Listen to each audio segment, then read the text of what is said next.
জীবনের শেষ নিঃশ্বাস পর্যন্ত এই পাপ থেকে বেঁচে থাকব, তবে তাদের সফলতা কেউ ঠেকাইতে পারবে না। ফামান যুহজিহা আনিন নার ওয়া উদখিলাল জান্নাহ, যেই ব্যক্তি আগুন থেকে মুক্তি পেল, জান্নাতে প্রবেশ করলো, ফাকাদ ফাজ, আল্লাহ বলছে সে জিতে গেল, সে জিতে গেল। কে জিতছে? কে জিতছে? যে আগুন থেকে বেঁচে গেল, জান্নাতে ঢুকলো, সে জিতছে। কে জিতছে? কে জিতছে? যে 3 গোল দিছে সে। কে জিতছে? বলেন বলেন, মুখস্থ করেন, ঠোঁটের মধ্যে নিয়ে আসেন, দেখেন না মুখের থেকে হৃদয় ঢোকে কি না। কে জিতছে? নাকি যে ছক্কা মারছে? কে জিতছে? নাকি যে চাকরি পাইছে? কে জিতছে? নাকি যে নেতা হইছে? কে জিতছে? নাকি যে ব্যবসায়ী হইছে? কে জিতছে? যার বাপের 20 বিঘা জমি সে, নাকি যে আগুন থেকে মুক্তি পাইছে? সুসংবাদ, সুসংবাদ। কি আল্লাহ পাইছো, সুবহানাল্লাহ। আমি মাঝে মধ্যে চিন্তা করি, আল্লাহ এত দয়ালু না হলে, আল্লাহ এত দয়ালু না হলে আমরা পৃথিবীতেই শেষ হয়ে যেতাম। আল্লাহ তাআলা কোরআনে বলছেন, মনোযোগ দিয়ে শোনেন, ইল্লা মান তাব, ও চোরের দলেরা, ও জানাখোররা, ও নেশাগ্রস্তরা, ও অত্যাচারীরা, ও জালেমরা, ও ইসলাম বিদ্বেষীরা, ও আল্লাহদ্রোহীরা, ইল্লা মান তাব, সুযোগ, সুযোগ, মহা সুযোগ, অফার, অফার, বিশাল অফার। ওহো, কি ঘোষণা আল্লাহর। অতঃপর যেই ব্যক্তি অন্যায়, চুরি হোক, যা হোক, নেশা হোক, জানা হোক, যে কোনো অন্যায় হোক, ইল্লা মান তাব, অন্যায় যত হোক, যে ব্যক্তি অন্যায় থেকে তওবা করলো, ফিরে আসলো, ওয়া আমানা, আল্লাহর প্রতি ঈমান আনলো, ওয়া আমিলা আমালান সালিহা, অপরাধ জমিন থেকে আসমানের মেঘমালা, অপরাধ জমিন পরিপূর্ণ হয়ে আছে, অপরাধ সাগরের অতুলনীয় জায়গায় পৌঁছে গেছে। আল্লাহ বলছে খালি ফিরে আয় রে, তোর অপরাধ কতটুক, কতটুকু অপরাধ তোর, ফিরে আয়, মাপ চা, ঈমান আন, ভালো কাজ কর। তো বয়স তো 70 হয়ে গেছে, 35 হয়ে গেছে, 40 হয়ে গেছে, ডেলি একটা মেয়ের সাথে শুইছি, ডেলি 2 লিটার মদ খাইছি, এ আল্লাহ ফিরে আসলে হবে? আল্লাহ বলছে, আরে শোন, যদি তুই ফিরে আসস, ঈমান আনস, ভালো কাজ করস, এগুলো তোর গুনাহ পৃথিবী সমান, ফাউলাইকা ইউবাদদিল, আল্লাহ তোর গুনাহ এগুলাকে মাপ তো করবে, করবে। সব গুনাহকে ইউবাদদিলুল্লাহ সাইয়্যাতিহিম হাসানাত, তোর সব গুনাহকে, তোর নেকি নেই, তুই বয়স কম, মরে যাবে কিছুদিন পরে, বা তুই জানিস না 20 বছর বয়সে মরতে পারিস, তোর তো আমল নাই, তো তোর সব গুনাহকে আমি আল্লাহ নেকিতে পরিবর্তন করে তোর নেকির পাল্লা দিয়ে দেবো। চ্যানেলটি সাবস্ক্রাইব করে আমাদের সঙ্গেই থাকুন।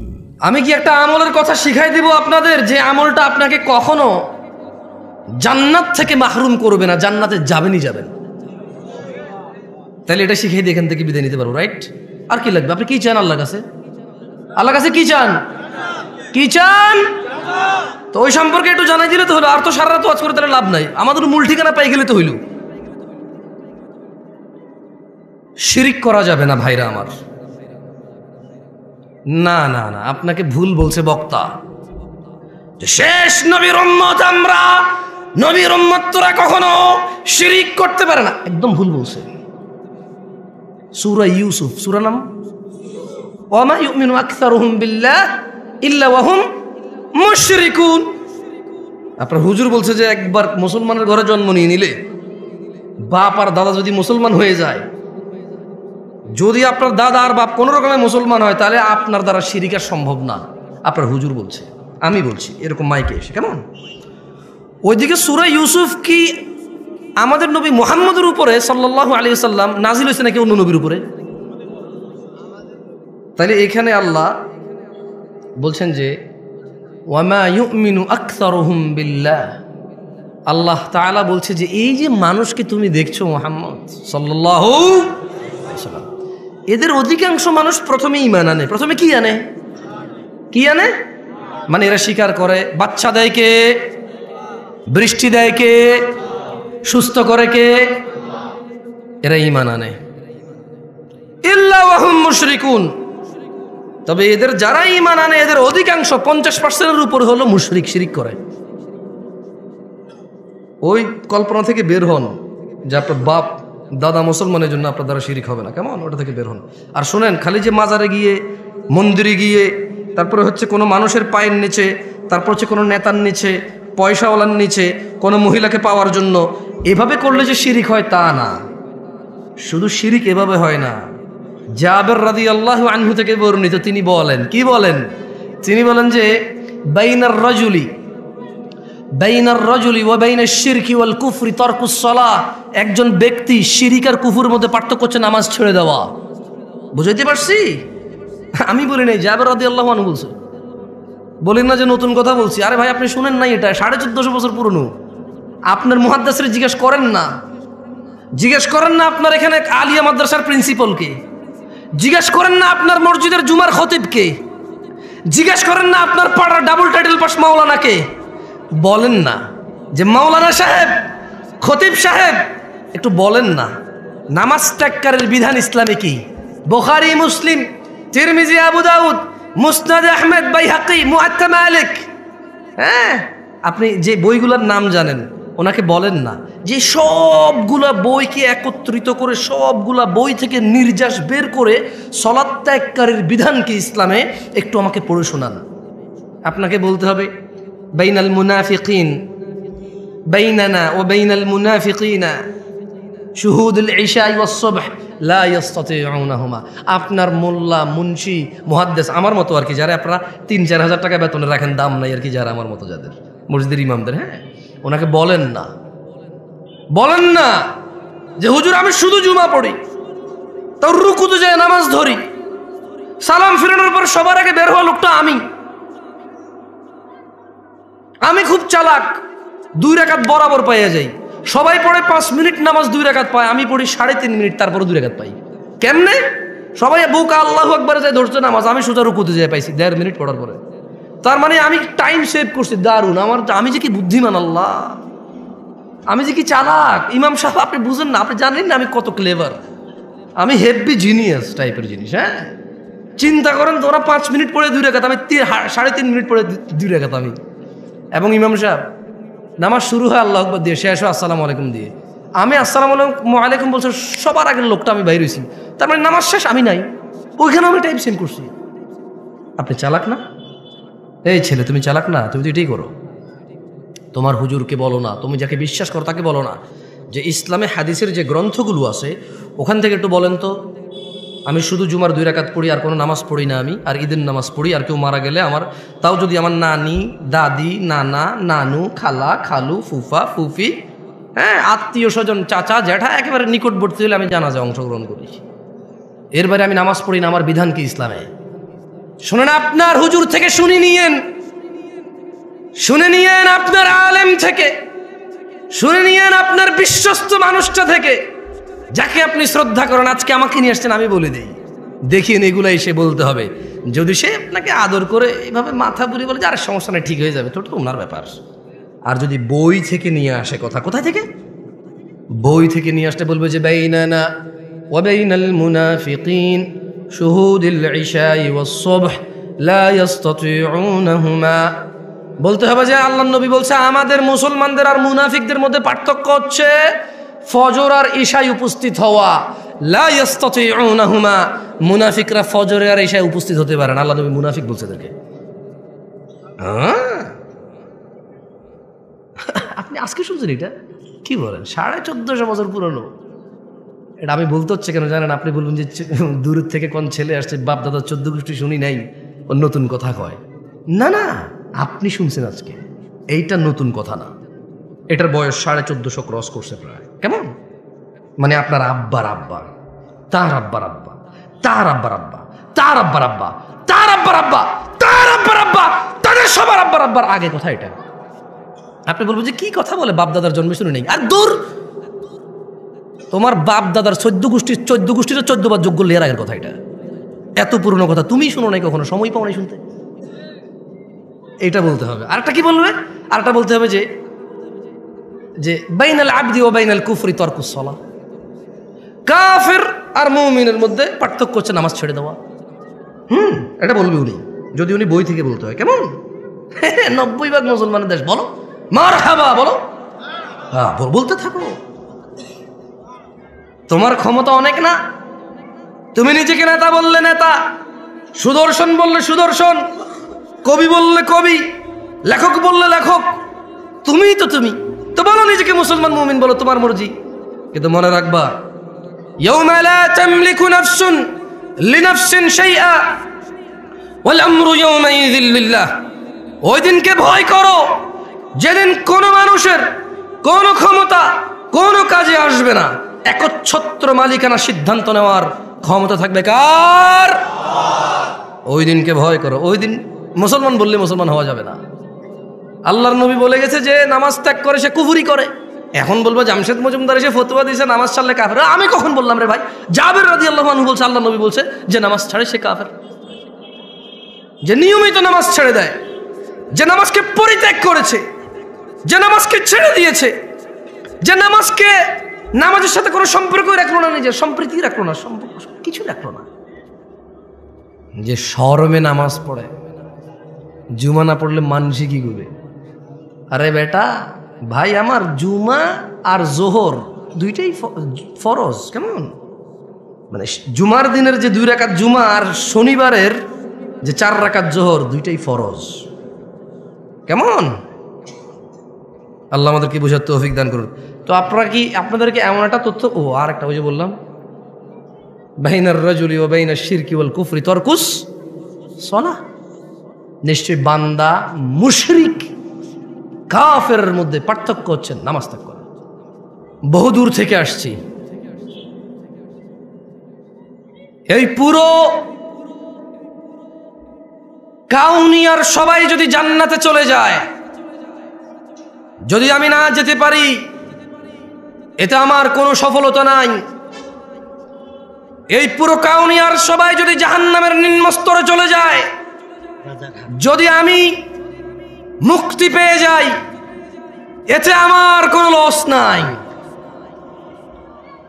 তাই এমন একটা ইবাদতের কথা, এমন একটা দুষ্কৃতির কথা, এমন একটা পাপের কথা বলে যেতে চাই, যেই পাপকে পরোয়া করলে এই রাজাঘাটের মানুষের জান্নাত হবেই হবে। আমি বলিনি, আল্লাহ বলেছে।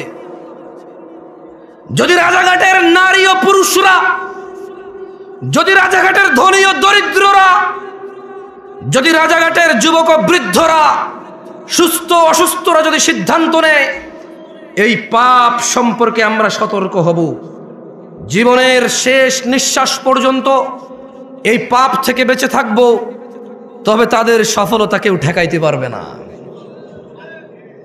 ফামান যুহজিহা আনিন নার ওয়া উদখিলাল জান্নাহ, যেই ব্যক্তি আগুন থেকে মুক্তি পেল, জান্নাতে প্রবেশ করলো, ফাকাদ ফাজ, আল্লাহ বলছে সে জিতে গেল, সে জিতে গেল। কে জিতছে? কে জিতছে? যে আগুন থেকে বেঁচে গেল, জান্নাতে ঢুকলো, সে জিতছে। কে জিতছে? কে জিতছে? যে 3 গোল দিছে সে। কে জিতছে? বলেন বলেন, মুখস্থ করেন, ঠোঁটের মধ্যে নিয়ে আসেন, দেখেন না মুখের থেকে হৃদয় ঢোকে কিনা। কে জিতছে? নাকি যে ছক্কা মারছে? কে জিতছে? নাকি যে চাকরি পাইছে? কে জিতছে? নাকি যে নেতা হইছে? কে জিতছে? নাকি যে ব্যবসায়ী হইছে? কে জিতছে? যার বাপের 20 বিঘা জমি সে, নাকি যে আগুন থেকে মুক্তি পাইছে? সফলতা আল্লাহর কাছে জান্নাত ছাড়া আর কিচ্ছু না। এই পৃথিবীতে এমন কিছু নেই যেটা পেলে আল্লাহ মানুষকে সফল বলেছে। আল্লাহ বলেছে যে আগুন থেকে রেহাই পেল, জান্নাতে প্রবেশ করলো, ফাকাদ ফাজ, সে জিতে গেল। তো ইয়া আল্লাহ, সে কত গোলে জিতলো, কত রানে জিতলো? আল্লাহ বলছে ফাজা ফাউজান আযীমা, সে পৃথিবীতে যত শ্রেষ্ঠ, এই মানুষের জন্য যত শ্রেষ্ঠ কিছু আছে সবচাইতে বড়টা জিতছে সে, এর চাইতে আর কিছু বড় নেই। লুকমান হাকিম বলেছিল, আল্লাহ মুহাম্মদ সাল্লাল্লাহু আলাইহি সাল্লামকে বলতেছেন, ওয়াইদ ক্বালা লুকমান, আল্লাহ বলল যে আর স্মরণ করুন যখন লুকমান বলেছিল তার পুত্রকে, ইয়া বুনাই ওয়া হুয়া ইয়ালিবনি, তার পুত্রকে যখন সে বলেছিল ওয়া হুয়া ইয়াইদুহু, ওয়াজ করতেছিল। কি করতেছিল? কি করতেছিল? আমি কি করতেছি এখানে আজকে? গত বছর এখানে কি হয়েছে? এর আগের বছর যত হুজুর আসে কি করে এখানে? যত শ্রোতা আছে কি শুনে এখানে? ওয়াজ শোনে। লুকমান হাকিম তার ছেলেকে ওয়াজ করছে। এদেশের বাপেরা হুজুর নিয়ে এসে ছেলেকে ওয়াজ শোনায়, নিজেরা ওয়াজ করে না। যেদিন বাপ তার ছেলেকে ওয়াজ করবে, স্বামী তার স্ত্রীকে, দাদা তার নাতিকে, নাতি তার দাদাকে, মা তার মেয়েকে, বাপ তার মেয়েকে, চাচা তার ভাতিজিকে, মামা তার ভাগ্নিকে, ভাগিনাকে, পাড়া প্রতিবেশী তার পাড়া প্রতিবেশীকে যেদিন ওয়াজ করবে, সেই দিন ওই একটা ইসলামের বিধানকে প্রস্তুত করার জন্য দু চারটা সুন্নতকে ছোট করা লাগবে না, সেদিন সবাই জেনে যাবে। কেমন?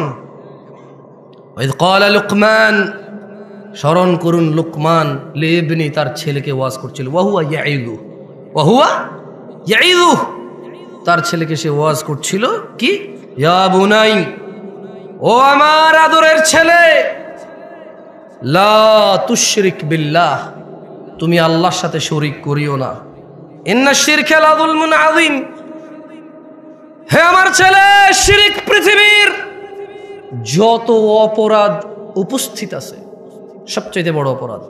এখন প্রশ্ন হতে পারে, 1000 লিটার মদ খেলে আর শিরিক করলে কোনটা বড় অপরাধ? এখানে কোরআনুল কারীমে সূরা লুকমান আল্লাহ বলছে যে ইন্না শিরকা লা যুলমুন আযীম, নিশ্চয়ই শিরিক সবচাইতে বড় অপরাধ। প্রশ্ন আসতে পারে, এদেশের নেতারা কয়েক হাজার কোটি টাকা দুর্নীতি করে নিয়ে চলে গেছে, এটা হিসেব হবে? মানুষের টাকা, কার টাকা? মানুষের টাকা, হিসেব আল্লাহ মাফ করবে না। যার টাকা মারছে তারা মাপ করবে, তারা যদি তারা মাপ না করে তাহলে তাদেরকে নেকি দিয়ে দিতে হবে। যদি ওই লোকের কাছে, নেতার কাছে আর নেকি নাই, তবে এই দেশের নেতাদের কাছে বহু নেকি আছে। বলেন তো কেন? এই মসজিদ মাদ্রাসার লোকেরা নেতার কাছে যায় 2 লাখ টাকার জন্য দাঁড়ায় থাকে। ওর বাপ কি করতে রে, তুই যে 2 লাখ টাকার জন্য গেলি, ও কোত্থেকে টাকা আনবে? এই ওর বাপ কি করতো? আমি চিনি না ওর বাবারে।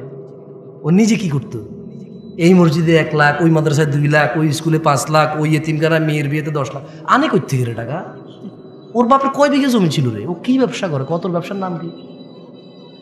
ওর কাছে যায় দাঁড়ায় থাকো টাকার জন্য। তো টাকা যেহেতু দিচ্ছে, যেখান থেকেই আনে, যেহেতু টাকা দিচ্ছে, এ ভাই আমি আওয়ামী লীগ বিএনপি বলছি না ভাই, চোর বদলানোর কথা আমি বলি না, কি বদলানোর কথা আমি বলি না। আমার কথা হচ্ছে যে শাসনে আছে, আল্লাহ তার মধ্যে যত কল্যাণ আছে তা আমাকে গ্রহণ করা তৌফিক দিক। তার ভিতরে যত অনিষ্টতা আছে আল্লাহ তা থেকে আশ্রয় দিক। আমি তার সাথে পাঙ্গা ঝামেলা যেতে চাই না। তার ভিতরের ভালোটাকে ব্যবহার করে সমাজকে সুন্দর করতে চাই, তাকে সংশোধন করতে চাই, তাকে বদলাতে চাই না। কি করতে চাই না? বদলাতে চাই না। কারণ আমি নামই জানি না তাকে বদলায় কাকে নিয়ে আসবো, সবাই চোর।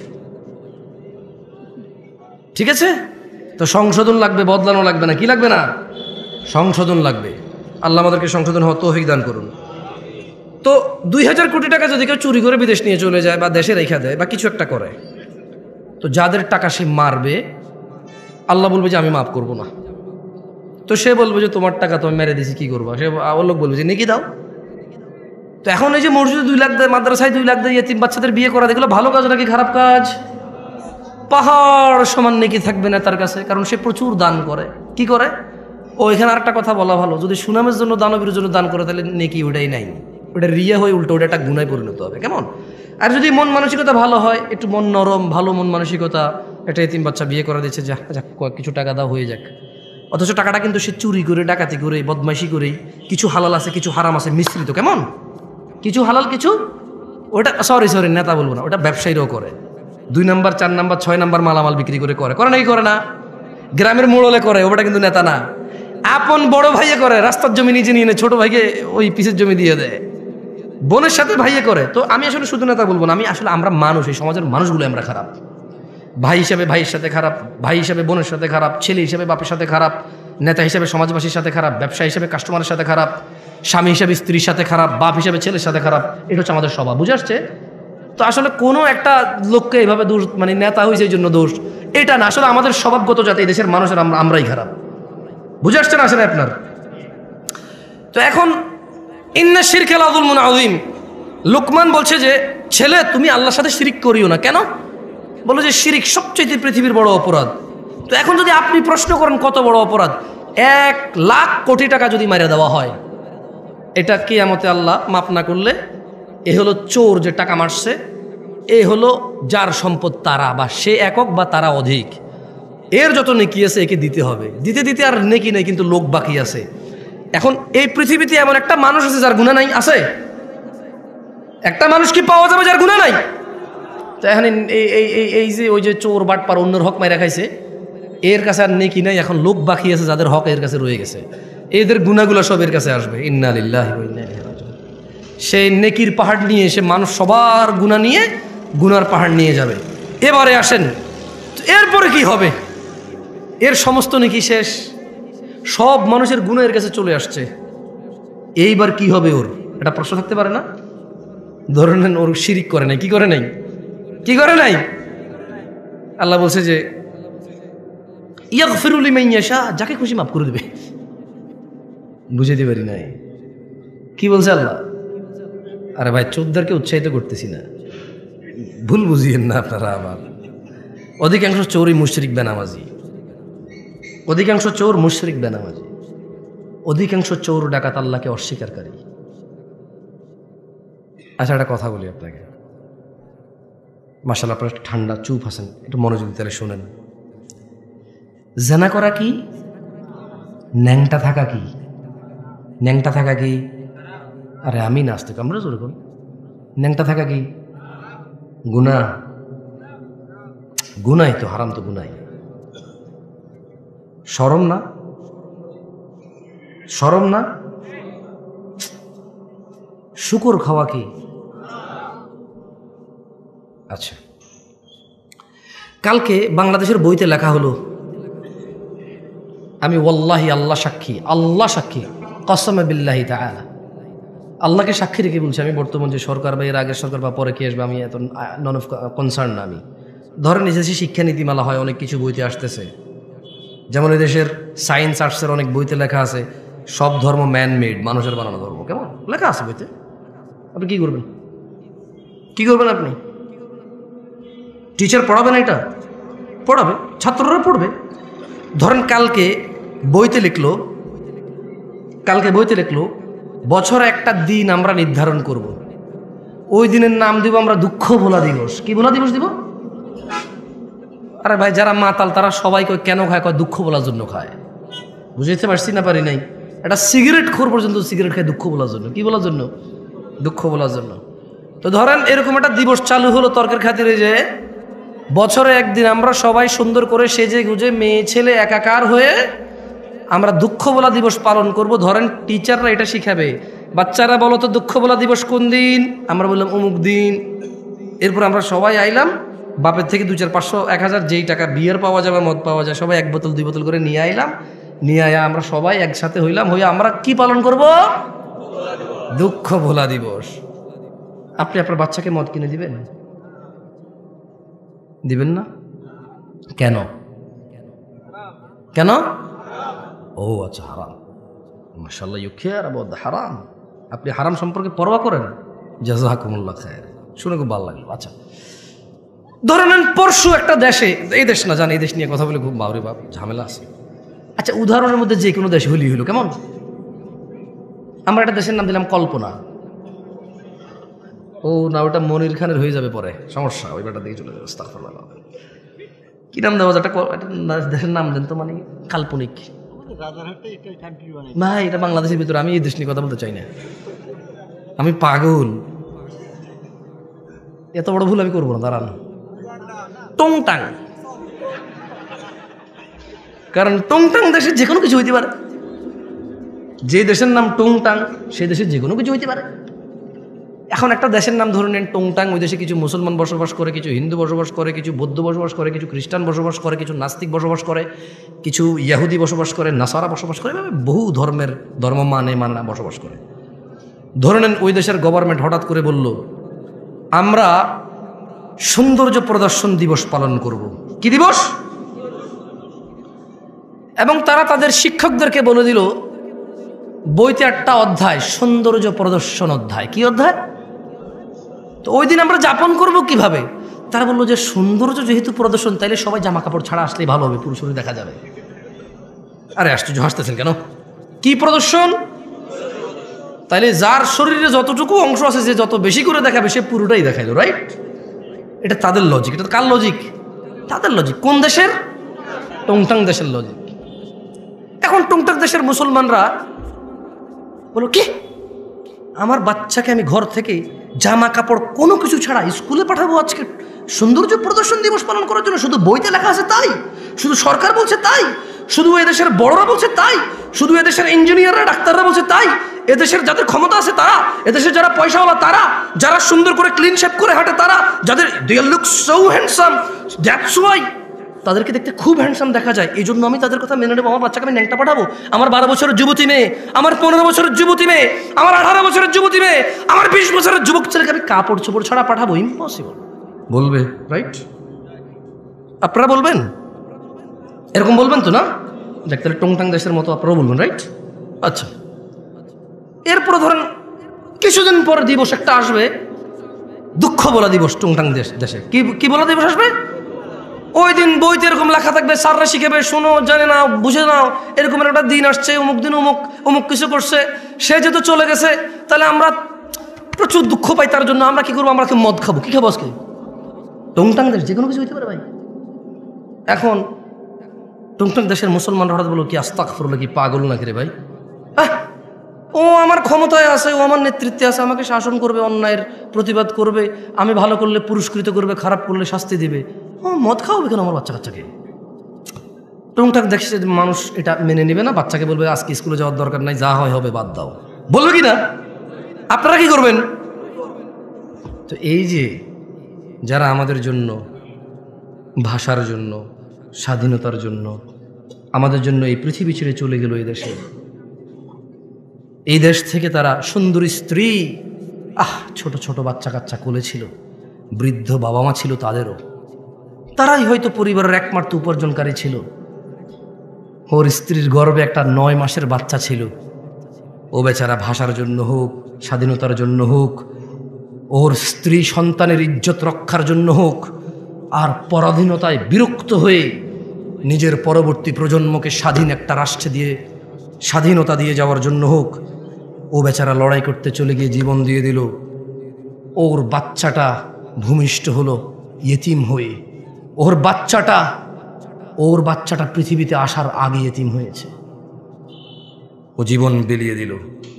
এখন আপনারা বলছেন যে ওদেরকে আমরা স্মরণ করতে হবে টন টন টন টন টন টন টন গান গাইয়া। আপনারা বলতেছেন যে তারা যেহেতু আমাদের জন্য জীবন দিয়ে চলে গেছে, একটা দিন আমরা নির্ধারণ করব, ওই দিন মুসলমানের ছেলে মেয়ে একত্রিত হয়ে, একাকার হয়ে, সেজে গুজে, ফুল মাথায় দিয়ে, খোপায় দিয়ে, ছেলে তার হাতে ফুল নিয়ে, মেয়ে তার খোপায় ফুল নিয়ে যাবে, কোনো এক পাথরে দাঁড়াবে, ছবি তুলবে, জুতা নিয়ে উঠবে না, মোজা নিয়ে উঠবে না, নানা ধরনের নিয়ম থাকবে। আর সারা দিন শুধু আল্লাহ যে মিউজিককে হারাম করেছে, ইসলাম যে মিউজিককে হারাম করেছে, মদ হারাম করেছে কে? ন্যাংটা হওয়া হারাম করেছে কে? মিউজিক হারাম করেছে কে? তো টংটাং দেশের মানুষ তো মিউজিকটা আল্লাহ হারাম করেছে, এজন্য মিউজিক দিয়ে কাউকে সম্মান করবে না। আপনারা কেন করছেন? ওই টংটাং দেশের মানুষের মতো হইতে পারবেন না। এতটা বিবেকহীন হয়ে গেছে।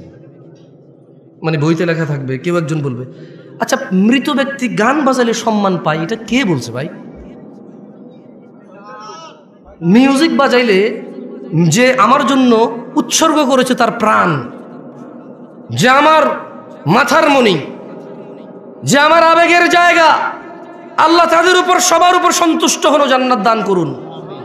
যার যার ইমান আমল যতটুকু ছিল আল্লাহ প্রত্যেকটুকু কবুল করুন, আর আল্লাহ তাদের সাথে ইনসাফ করুন। যেহেতু আমরা জানি না এখানে হিন্দু, বৌদ্ধ, মুসলিম সবাই ছিল, আল্লাহ ইনসাফ করুন। আল্লাহ কি করুন? কথা বলছিলাম, লুকমান তার ছেলেকে ওয়াজ করছিল, লা তুশরিক বিল্লাহ, আল্লাহর সাথে শরীক করিও না, ইন্নাশ শিরকা লাযুলমুন আযীম, শিরক সবচাইতে বড় পাপ। কত বড় পাপ! এই পৃথিবীর সমস্ত জিন আর মানুষ একত্রিত হয়ে যদি কোনো পাপ রটনা করে, এর চাইতে বড় পাপ।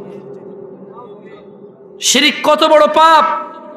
ছোট্ট একটা উদাহরণ দিয়ে, যদিও এই উদাহরণ কিচ্ছু না, ওয়াল্লাহি এই উদাহরণ একেবারেই মিলবে না, তবুও দিচ্ছি। একটা লোক পুরুষ, একটা লোক মহিলা, এই পুরুষ এই মহিলাকে বিয়ে করেছে, বুঝে আসছে? এখন তারা স্বামী স্ত্রী। এখন এই মহিলা জোরে জোরে কথা বলে, এই পুরুষ তাকে বলে যে তোর এত জোরে কথা বলে আমার ভালো লাগে না রে। মহিলা তাও জোরে কথা বলে। পুরুষ বিরক্ত বলে যে কোন পাপ করছে জীবনে, বিপদ গলায় পড়ছে।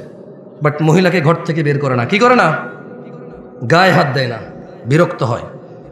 ওর বউ পান খায়, বললো যে তুই এত অল্প বয়সে পান খাওয়া শুরু করে দিলি, এমনি এমনি চা বাঁচতে আরে আমার বিচ্ছিরি লাগে দেখতে আমার।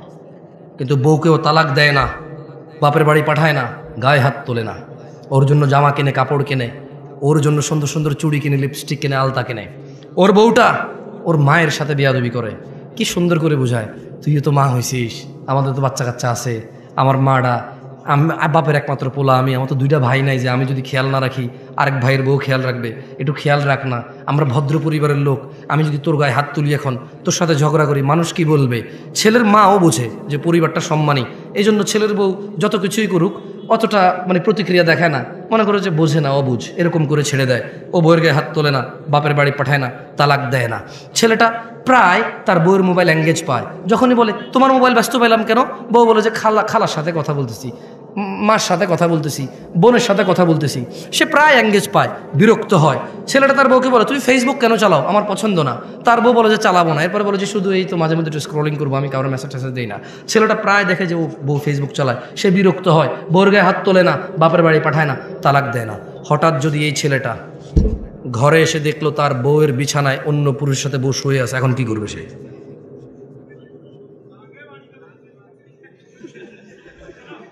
কেন রাগে মেরে ফেলবে কেন? ও কি ইসলাম বোঝে না? ও তো মুসলমান ছেলের কথা বলতেছি আমি। তুমি কোন ছেলে, তুমি কোন ধর্মের ছেলে?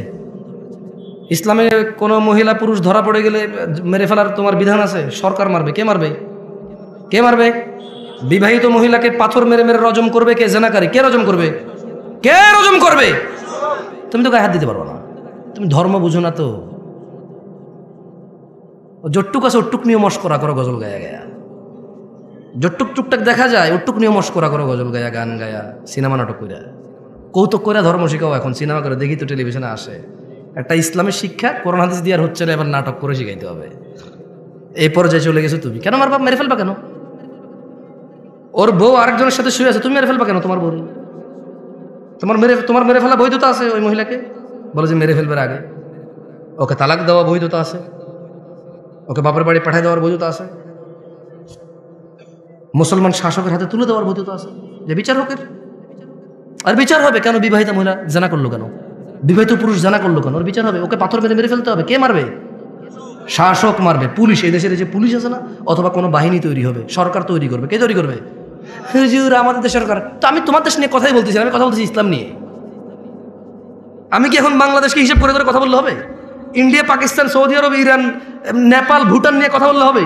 আমি কথা বলতে হবে ইসলামের বিধান নিয়ে। এবার কি তোমার আছে আর কি তোমার নাই? যা তোমার আছে তা তুমি পাবা, আর যা তোমার নাই জব তুমি আল্লাহকে দিবা। আমি এখানে কি করবো? কি করার আছে, কি ক্ষমতা আছে আমার করার? এই তোমরা কি কথা বুঝো আমার? এখন এই ছেলেটা দেখলো তার স্ত্রী অন্য কারো বিছানায় শুয়ে আছে। আচ্ছা, এই যে তার মাকে কষ্ট দিল, এই যে মহিলা জোরে জোরে তার সাথে কথা বলে, এই যে মহিলা পান খায়, এই যে মহিলা সারা দিন ব্যস্ততা, মোবাইলে ব্যস্ত পায়, এই যে মহিলা ফেসবুক চালায়, ও কিন্তু তালাক দেয় নাই, দিছে? বলেন তো এবার ও রাখবে? আপনি বললে একটা পুরুষ, অথচ ওর বউকে যদি ওই পুরুষের সাথে না দেখতো, ও জানতেই পারতো না। এই কথা জানতে পারতো? ক্ষমতা আছে? ধরেন ওর বউ একটা পুরুষের সাথে শুইল, ও 3 দিন পরে বাড়ি আসলো, ও ওর বউর সাথে শুইল, ওর কি বুঝার ক্ষমতা আছে ওর বউ আরেকজনের সাথে ছিল? আরে জোরে জবাব দেন ভাই। যেই পুরুষ তার বউ যদি আরেকজনের সাথে শোয়, এরপরে সে যদি ওই স্ত্রীর কাছে যায়, যেই পুরুষের এতটুকু ক্ষমতা নাই বুঝার যে অন্য কারোর সাথে ছিল, ওই পুরুষ যদি দেখে আরেকজনের সাথে শুইছে, ও ঘৃণায় লজ্জায় রাগে ক্ষোভে দুঃখে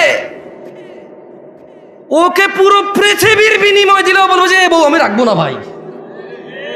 যার ভিতরে ন্যূনতম লজ্জাবোধ আছে, গায়রাত আছে, গায়রাত মানে বোঝেন আত্মমর্যাদা, কি মর্যাদা, সে রাখবে না। তো বলবো যে ভাই এত কিছু জানি না, আমি জুলুমের শিকার হয়ে গেছি, ওর মোহর কত 20 লাখ, এ ভাই একটা কিডনি খুল লইয়া যায়, এটা সরা, দেখলে আমার মেজাজ গরম হয়।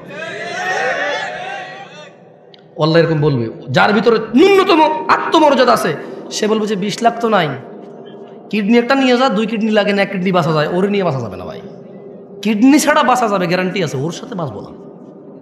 ও আমাকে ধোকা দিছে, ও আমার বংশ মর্যাদা নষ্ট করছে, ও আমার বংশ নষ্ট করে দিছে। এখন যে বাচ্চাটা আছে এটা কি আমার না আমার, আমি সেই সন্দেহে আছি। ও আমার আগামী প্রজন্ম ধ্বংস করে দিছে, আমার আগামী প্রজন্মের যে বাতি আমার, সে বাতি আমার কিনা আমি জানি না, আমি এতটা দুঃখে আছি।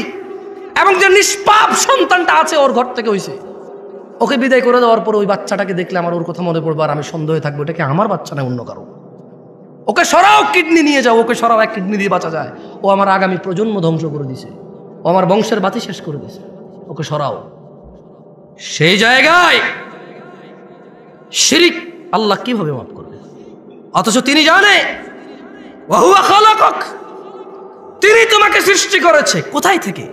এক বিন্দু তুচ্ছ পানি থেকে, যেটা তোমার বাপের পাজরের হাড়ে ছিল, এই পিছনের হাড়ে ছিল, যে পানিটা ধাক্কা দিয়ে যে পানিটা বের হয়, যে পানিটা যে কারো হাতে লাগলে গোসল করতে হয়, এইভাবে ঘিন ঘিন করে টিস্যু দিয়ে মুছে ফেলবে, এমন তুচ্ছ পানি হতে তোমাকে সৃষ্টি করছে।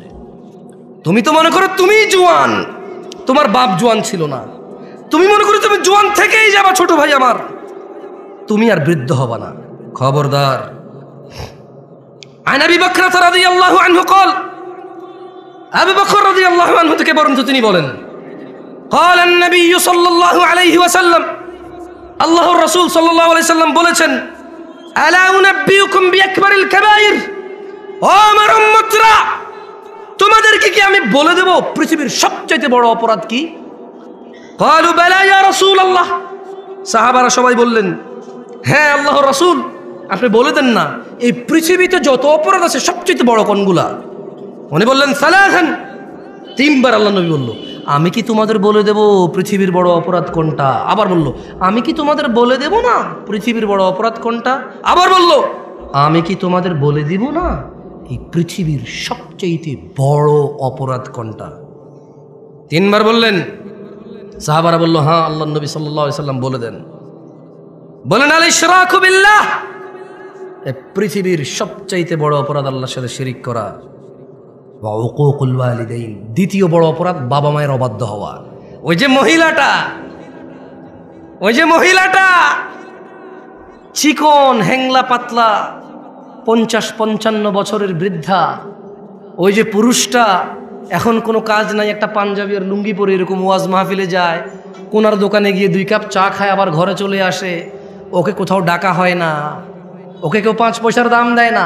এই তুচ্ছ এই হ্যাংলা পাতলা বুড়া আর বুড়ি, আল্লাহর নবী বলছে এই বুড়া বুড়ির যদি তোমার মা বাপ হয়, ধাক্কা দিলে পড়ে যাবে যে লোকটার এখন চাকরিও নাই, ব্যবসাও নাই, তুমি যদি ওকে উপার্জন করে না চিকিৎসা করাও, না খাওয়াও, ও বেচারা অসুস্থতায় ভুগবে, ক্ষুধায় ভুগবে। এমন দুর্বল একটা মানুষ, আল্লাহর নবী বলল যে পৃথিবীর বড় অপরাধ ওয়া উকুকুল ওয়ালিদাইন, এই পৃথিবীতে সবচেয়ে বড় অপরাধ শিরক। কি? তারপরের অপরাধ হচ্ছে বাপ মায়ের অবাধ্য হওয়া। তুমি তো বলো হুন্ডা না কিনে দিলে ঘর কোপায় ফেলবা ভাই আমার, তুমি বলো তোমার বাপকে হুন্ডা না কিনে দিলে ঘর কোপাবা, তুমি বলো তোমার বাপকে জন্ম দিছস কর্মদাস না কা, বই পড়ে শিখবে এগুলো না? পাগল ছেলে, ওর ক্ষমতা কত জানো? এই যে বুড়া লোকটা যারে তুমি বলো যে আপনি কিচ্ছু বুঝেন না, শুধু শুধু কথা বাড়ায় না এই জায়গায়, ওর ক্ষমতা জানো? এই যে তুমি যে জান্নাত, মানে যেখানে না গেলে আগুনে জ্বলবা, হ্যাঁ, এই জান্নাতের যে দরজা দিয়ে ঢুকবা না, এই বুড়া লোকটা এটার চৌখাট। এটা কি চৌখাট?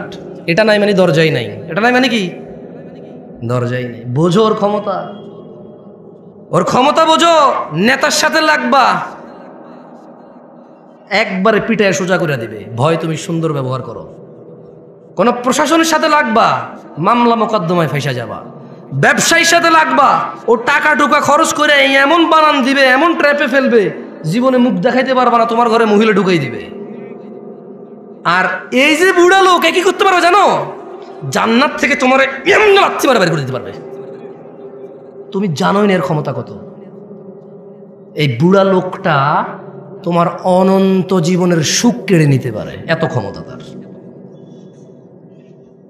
মামলায় জেলে গেলে 60 বছর পচবা, অমুক ব্যবসায়ীর সাথে লাগে গেলে 50 বছর ভুগবা, সে মারা যাবে বা তুমি মারা যাবা, ম্যাটার সলভ, ক্লোজ। বুঝে আসছে না? আসে নাই? আর এই বুড়া লোকটার সাথে যদি লাগো না, এই বুড়ির সাথে যদি লাগো না, অনন্ত জীবন, যেখানে আর মৃত্যু হবে না, ফিনিশ। ধাউ ধাউ আগুন, নাজ্জাআতাল লিশ-শাওয়া, যে আগুন মানুষের চামড়া খসে দেবে, এমন আগুনে ঢুকে ও ফেলে দেবে। কে ফেলবে? এই বুড়া লোক, যারা তুমি 5 আনার দাম দাও না। আব্বা আমাদের বড় ভাইরে এটা করছেন ওটা করছেন, আমার দেন নাই। আব্বা আমরা সবসময় ছোট বলার দিকে টানেন। আব্বা আপনি কি করছেন, অমুক দেখেন তার পোলারে কি দিছেন, আপনি কি দিছেন। কার সামনে কথা বলো? তুমি চিনোই নাই। তুমি কি করো নাই? চেনোই নাই। হ্যাঁ, ও হিন্দু হলো। তুমি বিশ্বাস করো, তোমার বাপ যদি হিন্দু হয়, তোমার বাপ যদি বৌদ্ধ, খ্রিস্টান, ইহুদি, নাসারাও হয়, তুমি না, তোমার আব্বা যদি বলে যে আল্লাহর সাথে শিরিক করে, বলতে হবে যে আব্বা আমি এক আল্লাহ ছাড়া কারো ইবাদত করি না, আব্বা আমার জোর করেন না, ভাব না, আমি যাবো না। ইব্রাহিম আলাইহিস সালাম একজন নবী, খলিলুল্লাহ, রাসূল, সুবহানাল্লাহ। উনি মিথ্যা কথা বলছে, চিন্তা করেন। তারপর বাপের সাথে বিয়াদবি করতে পারে নাই। বাপে বলছে যে ইব্রাহিম আসো আমরা পূজা করি। ইব্রাহিম আলাইহিস সালাম হঠাৎ করে বলেছে, আব্বা আমার খুব খারাপ লাগতেছে। কি লাগতেছে? আব্বা আমি অসুস্থ ফিল করতেছি, আমার যাইতে ভালো লাগতেছে না। বাপ বললো যে ঠিক আছে, যেহেতু অসুস্থতা ফিল করতেছে বাদ দাও। ওহি পাঠায় কে? উনি খলিলুল্লাহ, আল্লাহর বন্ধু। কার বন্ধু? আল্লাহর বন্ধু। ওনার ওরস মানে ওনার জন্মে একটা ছেলে আসছে, যার পানি লাগতো, কান্নাকাটি করতেছিল। সুবহানাল্লাহ, আল্লাহ জমজম দিয়ে দিছে ওখানে। কি দিছে? মানে ইব্রাহিম আলাইহিস সালাম কে ভাই? ছোট ভাই আমার, তুমি ইব্রাহিম আলাইহিস সালামের পরিচয় জানো? আরে না, তুমি জানো না তো। আরে তুমি জানো না ইব্রাহিম আলাইহিস সালাম কি কে? উনি ওনার স্ত্রী আর সন্তানকে রেখে মরুভূমিতে চলে গেছে। স্ত্রী সন্তানের জন্য আল্লাহ খলিল, ইব্রাহিম আলাইহিস সালাম আল্লাহর বন্ধু। বন্ধুর বউ বাচ্চা কষ্ট পাচ্ছে, আল্লাহ ওখানে জমজম দিল। কি এতে খাদ্য আছে, পানিও আছে। মানে তুমি কলা খাইলে যেরকম খাদ্য হয়, ভাত খাইলে যেরকম খাদ্য হয়, পানি খাইলে যেরকম 30টা মেটে পানি হয়, জমজমের পানিতে খাদ্যের গুণাগুণও আছে, পানির গুণাগুণও আছে। তুমি বুঝছো? মানে কারণ তো মরুভূমি তো কিচ্ছু নাই, তো এই পানি খেয়ে বেঁচে থাকতে হবে। সুবহানাল্লাহ, এত ভালোবাসে আল্লাহ ইব্রাহিম আলাইহিস সালামকে। এত ক্ষমতাবান মানুষ, এত ক্ষমতাবান মানুষ। বাপ বললো যে চলো পূজা করবা। আব্বা আমার খুব খারাপ লাগতেছে। আব্বা বললো যে আরে আমার ছেলেটার খারাপ লাগতেছে, আচ্ছা ঠিক আছে যাও। তুমি বুঝছো? বলা যাবে না আব্বা আপনি মুশরিক, আর তুমি বলো যে আব্বা আপনি বেকার, আব্বা আপনি জুয়া খেলেন, বাপারে মারতে যাও। তুই কি করছস? জুয়া খেলছো সারাদিন। আমার ও আল্লাহর বান্দা, জুয়া কি তোর সাথে অপরাধ রে? জুয়া তোর সাথে অপরাধ? তোর বাপের, তোর বাপ নেশা করে, তোর সাথে অপরাধ বেটা। হ্যাঁ, এই নেশাখোরটারই তো খাচ্ছিস এখন পর্যন্ত, এই জুয়ারিটা তো খাচ্ছিস এখন পর্যন্ত। এখন পর্যন্ত যে বিয়ে করতে যাবি না, ওর পোলা হিসেবে তোর কাছে মেয়ে বিয়ে দিবে মানুষ। তোর অত যোগ্যতা নেই রে, তোর মেয়ে দিবে কে? এই এত খারাপ মানুষটা এখনো তোর ছত্র ছায়া আছে, তোর ছায়া হয়ে আছে রে। এত খারাপ লোকটা এখনো তোর ছায়া, এখনো তুই ছাদের নিচে বৃষ্টি থেকে আর রোদ থেকে বাঁচিস, ওর বানানো। এখনো যে অমুক জায়গায় ঘুষে দিয়ে আমাকে দাঁত ভেঙে ফেলছিস, কার ছেলে? অমুকের। আরে ওর বাপটা তো খুব মিশুক মানুষ, আমাদের বন্ধু মানুষ ছিল। আচ্ছা ছাড়ো, আমি ওর বাপের সাথে কথা বলবো। এই যে তুই মারামারি করছিস, ওর জন্য বেঁচে গেছিস রে ছোট ভাই আমার। কত ক্ষমতাবান মানুষের সাথে বেয়াদবি করিস। ছোট ভাই আমার, বাপ মায়ের সম্মান কর। পৃথিবীর সবচেয়ে বড় অপরাধ হচ্ছে আল্লাহর সাথে শিরিক করা, ওয়া উকুকুল ওয়ালিদাইন, পিতামাতার সাথে অন্যায় আচরণ করা। যাই হোক, ওয়াজালাসা ওয়া কানা মুত্তাকিয়ান ফাকাল, আল্লাহর নবী হেলান দেওয়া ছিল, দুইটা অপরাধের কথা বললো। একটা কি? একটা কি? আরেকটা কি? এই তৃতীয় একটা অপরাধের কথা বলতে গিয়ে ওয়াখানা ওজালাসা ওয়াখান, উনি এভাবে হেলান দিয়ে বসা অবস্থায় এই দুইটা বলছে। কিভাবে হেলান দেওয়া অবস্থায়? যে কোনো ভাবে উনি হেলান দেওয়া ছিল, ঠিক আছে। তো এরপরে উনি হেলান থেকে উঠে গেছে, উঠে গিয়ে বললেন আলা ওয়া কাউলু জুর, মিথ্যা সাক্ষ্য দেওয়া। কি সাক্ষ্য দেওয়া? কি সাক্ষ্য দেওয়া? কি সাক্ষ্য দেওয়া? এই দেশে একজন লোকের জেল হয়ে গেছে খারাপ মানুষ ছিল বলে। ওই সাক্ষীকে পরে ধরার পরে বললো যে আমি দেখি নাই কখনো। দেখেন, পৃথিবীর সবচেয়ে বড় অপরাধ শিরক, তারপরে বাপ মা। আল্লাহ নবী হেলান দিয়ে বলছেন দুইটা কথা। এরপর তিনি সাডেনলি হেলান থেকে উঠে গেছেন, উঠে গিয়ে বললো যে আলা আলা ওয়া কাউলু জুর, এবং মিথ্যা সাক্ষ্য দেওয়া। قال فما زال يكررها حتى قلنا ليت له سكت। আল্লাহর নবী হেলান দিয়ে উঠছে, ছোট ভাই আমার মিথ্যা সাক্ষী দিস না, বোন আমার মিথ্যা সাক্ষী দিও না। আল্লাহর নবী হেলান থেকে উঠে গিয়ে বলল মিথ্যা সাক্ষী দেওয়া, মিথ্যা সাক্ষী দেওয়া, মিথ্যা সাক্ষী দেওয়া, মিথ্যা সাক্ষী দেওয়া, মিথ্যা সাক্ষী দেওয়া। সাহাবারা সবাই বললেন ওহো, উনি বলতেই ছিলেন। আমরা সবাই ইতস্ত বোধ করলাম যে আহা, এইবার যদি আল্লাহ নবী একটু চুপ করতো, এইবার যদি আল্লাহর নবী একটু নীরব হইতো। এই মিথ্যা সাক্ষ্য দেওয়ার কথা উনি বলতেছিলেন, repeat again and again and again and again and again. তিনি এটা বলছেন। সাহাবারা ভাবতে বাধ্য হলেন, ও আল্লাহ নবীর কষ্ট হচ্ছে, বলতেছে যদি উনি একটু এবার বন্ধ করতে বলা। মিথ্যা সাক্ষ্য দেওয়া এত বড় অপরাধ, বুঝে আসছে? কিরে, এতে ওইটা বেশিরভাগ ছোট বলা পানি করে, এগুলা ঢিল মারছে গাছের আমে, পড়ছে যায় জানালায়, ভেঙে গেছে গ্লাস। তো বাড়িওয়ালা বলে যে কে মারছে, তুই দেখছিস? বলে আমি দেখি নাই। কি বলে আমি দেখি নাই। ছোট ভাই, মিথ্যা সাক্ষ্য দেওয়া পৃথিবীর বড় অপরাধ। যাই হোক, আমি আমার বক্তব্য লম্বা করব না, তবে একটা কথা বলছিলাম যে তোমাদের একটা অপরাধের কথা বলে যাব, যে অপরাধ তোমাদেরকে কখনোই জান্নাতে নিয়ে যাবে না। আর তোমাদের এই একই অপরাধের কথা বলে দেব, বলছিলাম যে অপরাধ তোমাকে জান্নাতে, যে আমল তোমাকে জান্নাতে নিয়েই ছাড়বে। কি জান্নাতে যেতে রাজি আছো? কারা কারা জান্নাতে যেতে রাজি? আল্লাহ আমাদের কবুল করুন। শোনো আমার ভাইরা, যে অপরাধ ক্ষমা হবার নয়, দেখো ওই যে বললাম দুর্নীতি, চাঁদাবাজি, মিথ্যা, বহুত কিছু অপরাধ আছে, একটা অপরাধ ক্ষমা হবে না। আল্লাহ বলছে ইন্নাল্লাহ, নিশ্চয়ই আল্লাহ, লা ইয়াগফির, ক্ষমা করবে না, আইয়ুশরাকা বি, যে আল্লাহর সাথে শিরিক করে, ওয়া ইয়াগফির, ক্ষমা করে দেবে, ক্ষমা করে দিতে পারে, ক্ষমা করবেন ওনার ইচ্ছা, মা দুনা যালিক, পৃথিবীতে যত অপরাধ আছে, লিমান ইয়াশা, ওনার ইচ্ছা, যে কোনো যত খুশি অপরাধ মাফ করবেন, শিরিক ছাড়া। ওয়া মান ইউশরিক বিল্লাহ, যে আল্লাহর সাথে শিরিক করলো, ফাকাদ দাল্লা দালালান বাঈদা, সে সবার চাইতে বেশি পথভ্রষ্ট হলো। দ্বীনি ভাইরা, তাওহীদের দিকে ফিরে আসুন। আল্লাযীনা আমানু ওয়া লাম ইয়ালবাসু ঈমানাহুম বিযুলমিন উলাইকা লাহুমুল আমন ওয়া হুম মুহতাদুন। হিদায়াত প্রাপ্ত কেউ নয় এই পৃথিবীতে, কোন মোল্লা, মুন্সি, গাজী, হাজি, মুফতি, মুহাদ্দিস, সাধারণ অসাধারণ, পুরুষ নারী, ধনী দরিদ্র, কেউ হিদায়াত প্রাপ্ত নয় ওই ব্যক্তি ছাড়া। আল্লাহ বলছে যারা ঈমান আনছে। কি আনছে? এরপরে বললেন যে এবং তাদের ঈমানের সাথে শিরিককে যুক্ত করে নাই। দেখছেন, সূরা ইউসুফে বলছে ঈমান আনার পর শিরিক করে, রাইট? সূরা ইউসুফে কি বলছে? ঈমান আনার পর। এ দেখেন, এই যে এটা কি সূরা আল আনামের 83 নম্বর আয়াত, এখানেও সেম কথা বলতেছে। তার মানে মুসলমান হওয়ার পরেও মানুষ শিরিক করার সম্ভাবনা, মুসলমান হওয়ার পরও শিরিক করার কি?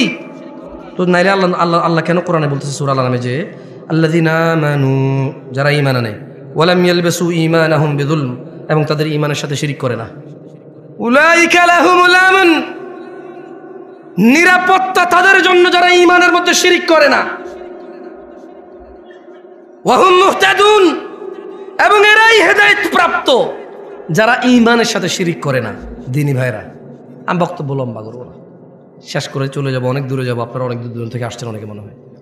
দেখেন, শিরিক যদি না বুঝে আসে আপনার, আমি আপনাকে আবারও একটা হাদিস কয়টা হাদিস? একটা হাদিস আমি আপনাকে পড়ে শোনাই, এখান থেকে বিদায় নিতে চাই। আপনারা আমার মুখে মুখে কি হাদিসটা পড়বেন? তো ঠিক আছে, শোনেন। মক্তবে পড়ছেন কারা কারা? হাত তোলেন তো। মক্তবে মক্তবে মক্তবে পড়ালেখা করছেন? মাশাআল্লাহ মাশাআল্লাহ, তাইয়্যিব তাইয়্যিব।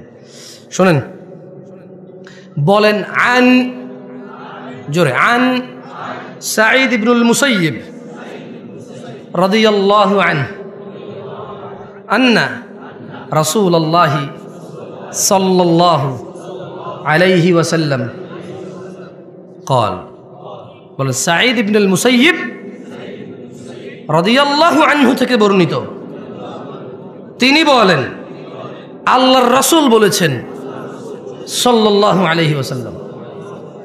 আমি গজল বেশি একটা পছন্দ করি না, কেন জানেন? কারণ গজলে নবী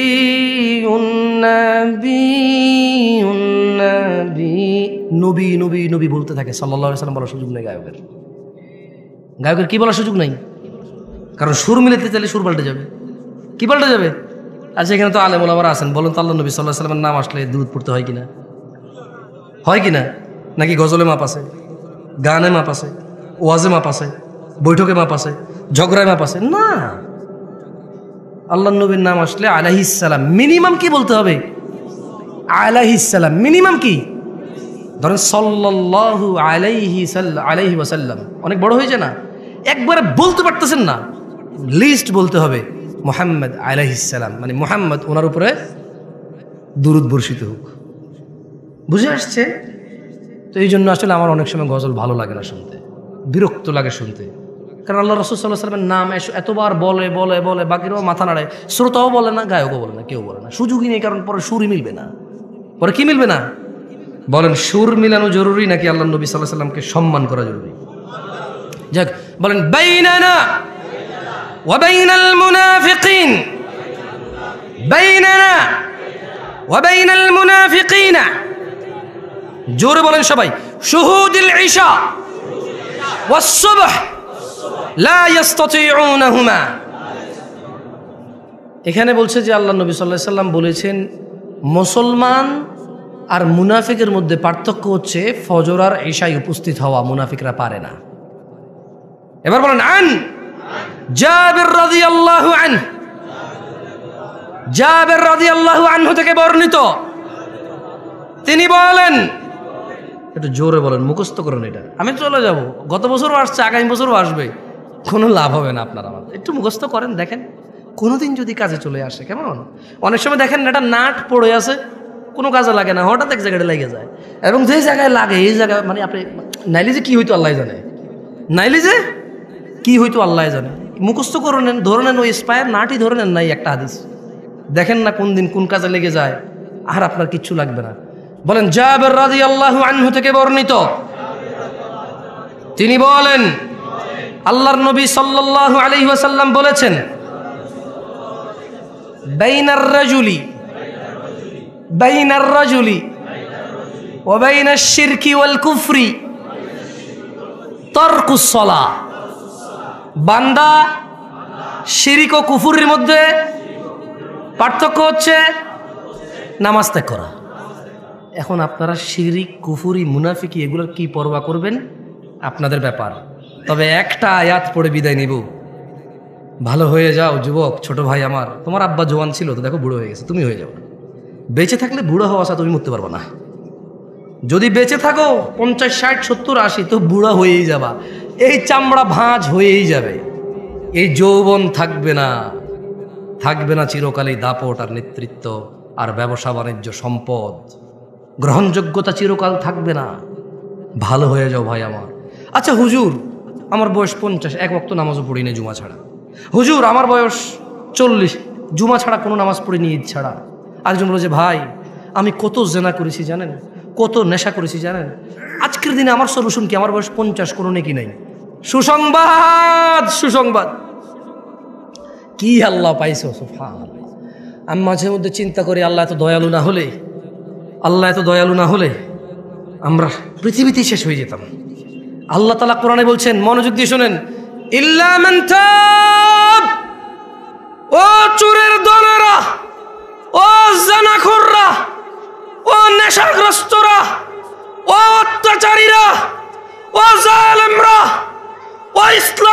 সন্ত্রাসীরা, ও আল্লাহদ্রোহীরা, ইল্লা মান তাব, সুযোগ সুযোগ, মহা সুযোগ, অফার অফার, বিশাল অফার। ওহো কি ঘোষণা আল্লাহর।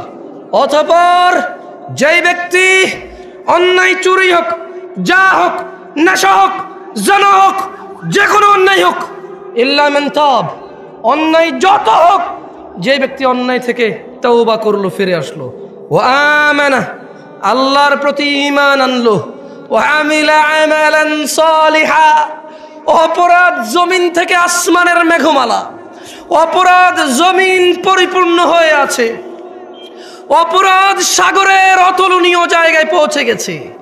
আল্লাহ বলছে খালি ফিরে আয় রে, তোর অপরাধ কতটুকু অপরাধ তোর, ফিরে আয়, মাপ চা, ঈমান আন, ভালো কাজ কর।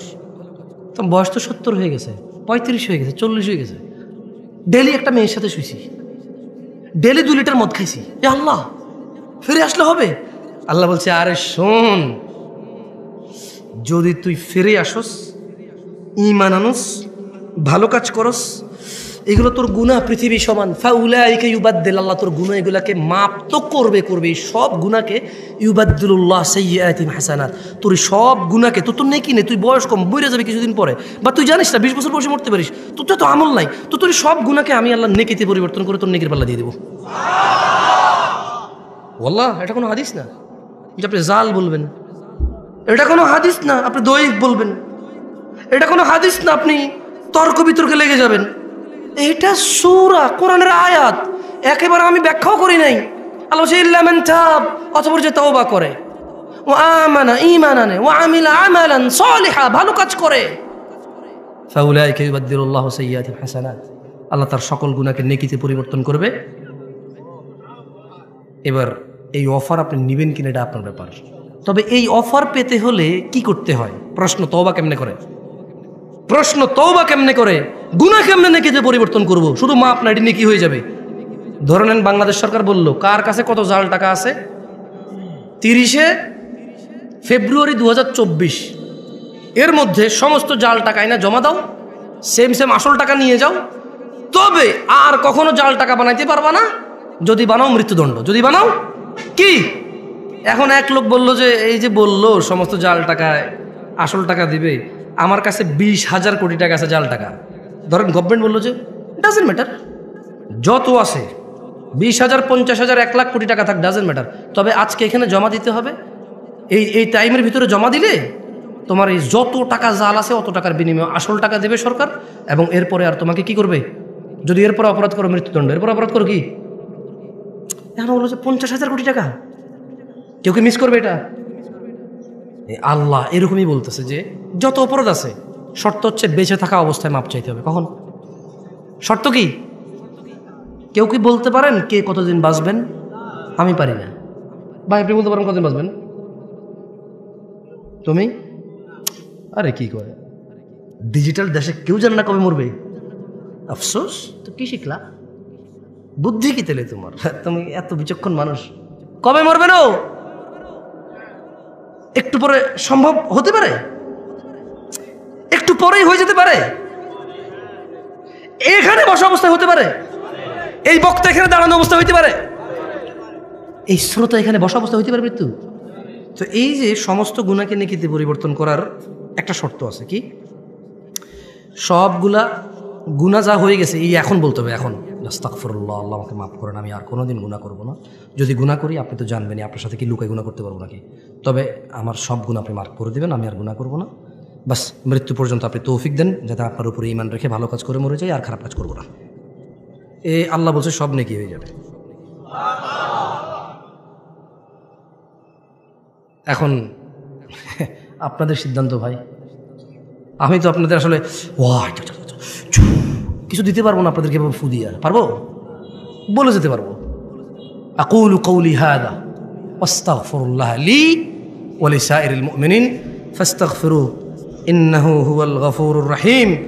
আমি আল্লাহর কাছে আপনাদের সকলের জন্য এবং আমার জন্য ক্ষমা চাই, আল্লাহ আমাদের সবাইকে মাফ করুন। আপনারাও আপনাদের জন্য মাপ চাইেন আল্লাহর কাছে, আমিও আমার জন্য আল্লাহর কাছে মাপ চাইব।